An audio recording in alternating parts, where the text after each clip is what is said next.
Good morning guys. Next topic अपना पित्त दोष। जैसे अपन ने वात दोष पढ़ा था वैसे ही सेम पित्त दोष है। इसमें भी सेम वही दो बातें ध्यान रखनी है कि अपन को एग्जाम में लिखना कैसे है और पॉइंट टू पॉइंट इसको लर्न कैसे करना है। ओके, तो अब अपन स्टार्ट करते हैं। सबसे पहले पित्त दोष। पित्त दोष में सबसे पहले निरुक्ति। निरुक्ति का मतलब वही उसके वर्ड को तोड़ के देखना कि क्या करता है पित्त दोष। पित्त दोष है तप संतापे, जो हीट को प्रोड्यूस करता है या हीट का क्रिएशन करता है उसको तप संतापे बोलते हैं। जो प्रोड्यूस द हीट या बर्निंग सेंसेशन। पित्त जहाँ पे होता है वहाँ पे हीट प्रोड्यूस होती है। फिर पहला पॉइंट आपको याद रखना है निरुक्ति है। दूसरा पॉइंट है सिनोनिम। सिनोनिम आपको याद ही रखना है, जैसे आपने वात के याद रखे थे कि जैसे वात में हवा लग जाती है, समीर, पवन, ये सब। वैसे ही अनल, पावक, वहनी, वैश्व, नर, ये 4 सिनोनिम आपको पित्त दोष के याद रखना है। अनल का मतलब आग होता है, अनिल का मतलब वात होता है और अनल का मतलब पित्त दोष होता है। दोनों कंफ्यूज मत होना अनल और अनिल में, ठीक है। कंपोजिशन में देखो ओबियस पित्त को आपको याद रखना है अग्नि महाभूत से रिलेट करके कि पित्त दोष क्या है, अग्नि महाभूत डोमिनेंट है। जैसे वात क्या था, Va, वायु और आकाश महाभूत, जैसे सेम पित्त है अग्नि महाभूत डोमिनेंट। फिर स्ट्रक्चर है, पित्त अग्नि महाभूत डोमिनेंट है तो वात तो अपने को दिखता ही नहीं था, पित्त है अग्नि महाभूत डोमिनेंट है तो ये कैसा होगा, पित्तम आग्नेयम, मतलब आग्नेय, अग्नि की स्ट्रक्चर होगी इसकी, तो पित्तम आग्नेयम। ठीक है, यहाँ से वात दोष भी क्लियर होता जाएगा कि उसमें अपन ने क्या पढ़ा था और पित्त दोष भी क्लियर करते जाएंगे अपन। पॉइंट आपको याद रखने कौन से नंबर का पॉइंट है, क्योंकि एग्जाम में आप लिखोगे ना तो आपको पॉइंट्स, ऐसे पॉइंट्स लिखोगे तो आपको मार्क्स ज़्यादा स्कोरिंग होगा वो, और पॉइंट्स आपको याद भी रहेंगे मतलब मोस्टली टाइम क्या पूछे जाते हैं ये सब। ठीक है, 4 पॉइंट हो गए। 5वां पॉइंट पढ़ते हैं पित्त दोष की प्रॉपर्टीज। जैसे अपन ने वात दोष का याद रखा था, वातस्तु रुक्षो लघु हर्षित सूक्ष्म चलो अनिल है। वैसे पित्त का श्लोक भी है ना, आपको 10 बार बोलना है, एकदम ईजी है, एकदम 10 बार बोलोगे तो आपको याद हो जाएगा और श्लोक करना ही पड़ेगा। इसमें ये बेसिक है, इसमें सॉल्यूशन कुछ और होता नहीं है। तो देखो, पित्तम स स्नेह तीक्ष्ण उष्ण लघु विश्रम सरम दर्वम, ये पित्त की प्रॉपर्टीज है। सेम कितनी है, वात की 6 थी ना, इसमें 7 है। तो ऐसे याद रखो। देखो पित्त क्या होता है, ऐसे गुस्से वाला होता है, ऐसे याद रखो कि पित्त वाले को गुस्सा ज़्यादा आता है तो पित्त वाले को ऐसे थोड़ा विथ रेस्पेक्ट बोलना पड़ता है। से लगा देते हैं कि सुनो जी, ऐसे करके, ठीक है। तो से लगा दिया सबसे पहले। तो पित्तम क्या होता है, से स्नेह, ओके, विथ स्नेह, से स्नेह तीक्ष्ण उष्ण लघु विश्रम सरम द्वम। तीक्ष्ण का मतलब शार्प या पेनिट्रेटिंग, से स्नेह का मतलब स्लाइटली ऑयली। स्लाइटली ऑयली क्यों होता है, पित्त नाप ऐसे देखो कि पित्त ना डाइजेशन करवाता है, ओके। तो डाइजेशन करवाता है या हीट प्रोड्यूस करता है तो अपन कुछ बनाते हैं खाने का, सब्जी बनाते हैं, ओके, ऐसे मानो। तो सब्जी बनाते टाइम उसमें थोड़ा सा ऑयल डालना पड़ेगा ना, ताकि वो प्रॉपर उसका पाचन हो पाए, प्रॉपरली पक पाए। सेम ऐसे फूड भी अंदर जाने के बाद ऐसे पकता है। तो पित्त का नेचर थोड़ा सा ऑयली होगा ना तो वो अच्छे से पक पाएगा, नहीं तो बर्न हो जाएगा ना, ऐसे थोड़ा सा ऑयली नेचर होना चाहिए। फिर तीक्ष्ण, शार्प और पेनिट्रेटिंग तो होना ही चाहिए ना फूड की पार्टिकल्स को तोड़ने के लिए अंदर जाके। फिर होता है उष्ण, उष्ण जैसे अग्नि है तो होट तो होगी, 3 आपको पता समझ में आ गए, से स्नेह तीक्ष्ण और उष्ण। फिर लघु, जैसे पकता है ना तो वाटर क्या होता है, इवोपरेट होता है, ऐसे याद रखो। तो इवोपरेट हो रहा है तो वो लाइटनेस आएगी, तो पित्त में लाइटनेस होती है और लाइटनेस लाता है वो। फिर आता है विश्रगंध। पित्त वाले आदमी को है ना पसीना बहुत आता है, आपने नोटिस करा होगा या फिर करोगे फर्स्ट ईयर में। अब आप पित्त प्रकृति पढ़ोगे, अभी आगे वात पित्त और कफ प्रकृति डिटेल में पढ़ोगे तो वहाँ आपको समझ में आएगा। पित्त प्रकृति वाले को ना गुस्सा जल्दी आता है, फिर उसको पसीना बहुत आता है, तो उसमें पसीने की गंध में एक अजीब सी स्मेल या फिर उस आदमी में ना एक अजीब सी स्मेल होती है, तो उसको विसर्गंध बोलते हैं, अनप्लीजेंट स्मेल होती है ये। फिर होता है सरगुण। सर का मतलब होता है फ्लोइंग करेक्टर भी होना चाहिए, जैसे हीट है वो ऐसे, अपन ऐसे पित्त को है ना ऐसे मानो कि ये डाइजेस्टिव एंजाइम्स है ना, डाइजेस्टिव एंजाइम मान सकते हो आप इसको मॉडर्न से रिलेट करके। तो उनका फ्लोइंग करेक्टर होना चाहिए और वो लिक्विड होने चाहिए ताकि वो फूड में मिक्स होके फिर उसको डाइजेस्ट कर सके। ओके, 5 पॉइंट आपको समझ में आ गए, निरुक्ति, synonym, composition, structure and properties. ठीक है, अब आपके लिए अगर ये कभी याद रखो तो बहुत अच्छी बात है, नहीं ये आपके फर्स्ट ईयर के बाद में बहुत काम आने वाले हैं। क्वालिटीज ऑफ पित्त, जैसे अपन ने पहले भी देखा था कि वाग्भट को है ना, अपन वाग्भट है ना फेवरेट बुक होती है क्योंकि उसमें शॉर्ट में दिया है सब। तो Vagbhata blue pen mostly use करते हैं, तो वाग्भट को ब्लू से याद रखना, चरक को ब्लैक से और सुश्रुत को रेड पेन से, क्योंकि सुश्रुत में क्या है, सर्जरी है, उन्होंने पूरा शल्य पे वर्क किया है, तो सर्जरी में ब्लड निकलता है तो ब्लड रेड होता है, तो रेड से सुश्रुत, चरक को ब्लैक से याद रखना और वाग्भट को ब्लू से याद रखना। ओके, इतना कोई इशू है नहीं। ओके, छठा पॉइंट है कॉमन फंक्शंस। इसके कॉमन फंक्शंस 5 पॉइंट के बाद में अपन ने छठा पॉइंट देखना है, एग्जाम में लिखना भी ऐसे है और आपको याद भी ऐसे करना है कि पित्त के कॉमन फंक्शंस होते क्या हैं। पित्त के कॉमन फंक्शंस में आपको ये श्लोक याद करोगे ना तो आपको और कुछ कंसेप्ट लगाने की जरूरत ही नहीं है। आप श्लोक को 5 बार बोलो तो वो आपको एकदम माइंड में सेट हो जाएगा। जैसे कि पित्तम पक्त्यु उष्म दर्शन है, आप है ना श्लोक को तोड़ के पढ़ोगे ना तो आप उसे इजीली है ना ऐसे मतलब उसके मतलब को गेट कर पाओगे और ऐसे समझ पाओगे कि वो श्लोक में ऐसे वर्ड्स का मतलब क्या होता है। कई बार क्या होता है ना आपको श्लोक रीडिंग करना ही नहीं आता तो उससे फिर वर्ड्स का मीनिंग भी समझ नहीं आता। जैसे पित्तम पक्त्यु उष्म दर्शन है, श्रुत त्रुग रुचि प्रभा मेधा धी शौर्य तनु मार्दवे। ओके, जैसे पक्ति पित्तम क्या करता है, पक्ति पकाता है मतलब डाइजेशन करता है और ट्रांसफॉर्मेशन करता है। पक्ति का मतलब होता है डाइजेशन करना है, ट्रांसफॉर्मेशन करना। उष्म का मतलब हीटनेस प्रोड्यूस करता है। दर्शने आंखों में ऐसे नहीं होता, आंखों की अग्नि, कई बार ऐसे होता है ना आंखों में से, महाभारत या कोई मूवीज में देखा होगा आंखों में से आग निकलती है, वो इसीलिए बताते हैं क्योंकि आंखें है ना पित्त डोमिनेंट होती है।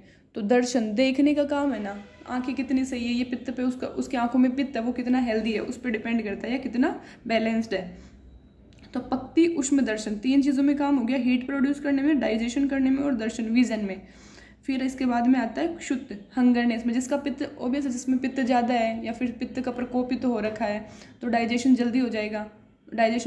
तो हंगर भूख ज़्यादा लगेगी, प्यास ज़्यादा लगेगी।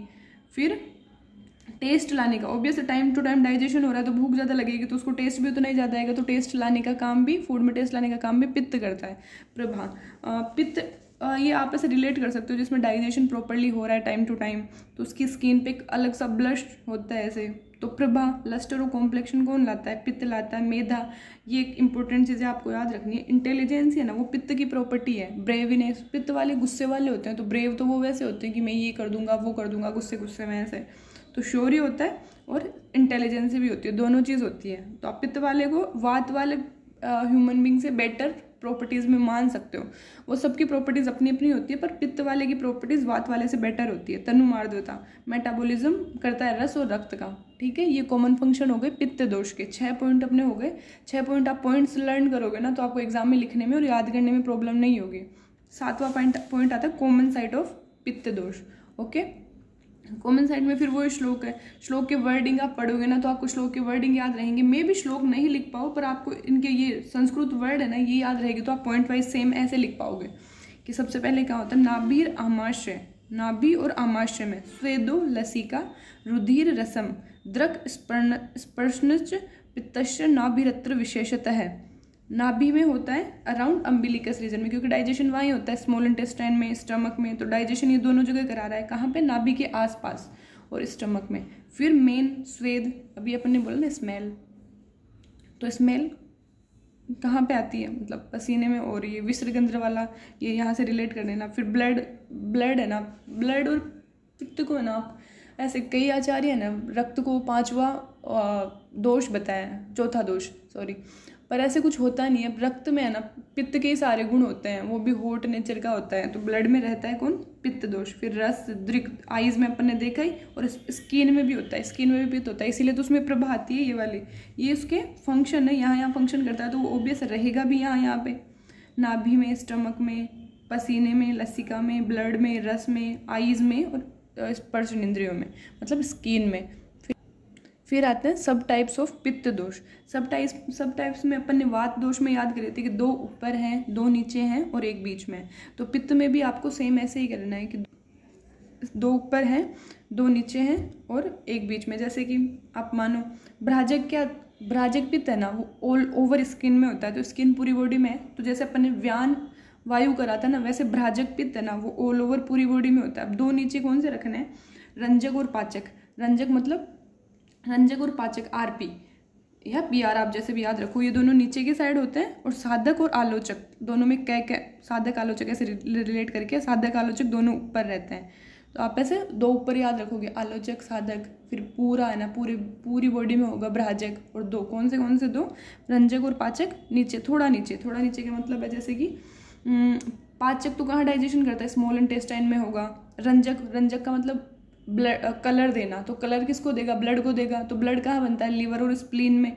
तो ऑब्वियस लीवर और स्प्लीन में होगा लीवर, पाचक और रंजक हो गए। फिर साधक क्या करता है, साधक ऐसे मान लो कोई काम अपने को साधना है, तो दिल और दिमाग से दोनों चीज़ों से सोचना पड़ेगा ना।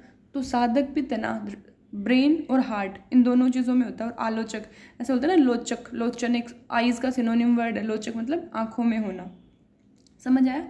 आलोचक का मतलब आईज में, साधक का मतलब कोई भी काम साधना है तो दिल और दिमाग दोनों से सोचना पड़ेगा, मतलब ब्रेन और हार्ट दोनों में होता है। रंजक का मतलब वो ब्लड को कलर दे रहा है, तो वो लीवर और स्प्लीन में दोनों में होगा। फिर इसके बाद में पाचक, पाचन का होता है स्मॉल इंटेस्टाइन में, और ब्राजक ऑल ओवर स्किन में। ये सब टर्म्स हो गए, आपको ये पता होगा ना तो आप आगे इजीली सब कर पाओगे।